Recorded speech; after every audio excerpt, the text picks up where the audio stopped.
আজকের গল্পের আসরে আমি সব্যসাচী আপনাদের শোনাবো এক রহস্যময় এবং ভৌতিক অভিজ্ঞতার কথা, যা শোনার পর আপনার শরীর শিউরে উঠতে বাধ্য।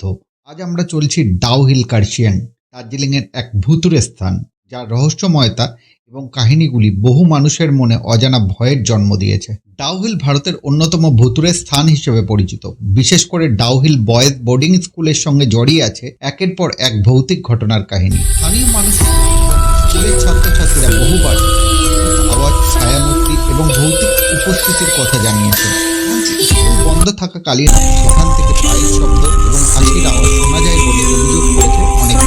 ডাউহিলের জঙ্গলে অদ্ভুত ছায়ামূর্তির চলাচল নিয়ে স্থানীয় মানুষদের বিশ্বাস বেশ গভীর। কথিত আছে যারা সেই ছায়ামূর্তির পিছনে রহস্যজনকভাবে মারা যায় অথবা চিরতরে নিখোঁজ হয়ে যায়। জঙ্গলের এই পথকে তাই ডেথ রোড নামে ডাকা হয়। একজন পর্যটক একবার জানিয়েছিলেন, তিনি রাতে জঙ্গলের ভেতর দিয়ে হাঁটছিলেন। তখন তিনি অনুভব করেন কেউ তার পিছু নিচ্ছে, কিন্তু ফিরে তাকানোর পর তিনি দেখেন একটি ছায়ামূর্তি অদৃশ্য হয়ে গেছে।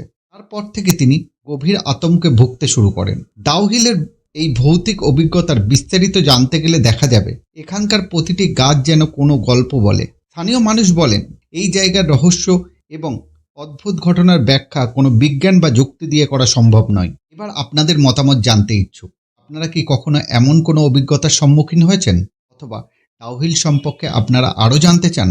এই গল্প এখানেই শেষ নয়, রহস্যের আরও অনেক দিক আবিষ্কার করা বাকি।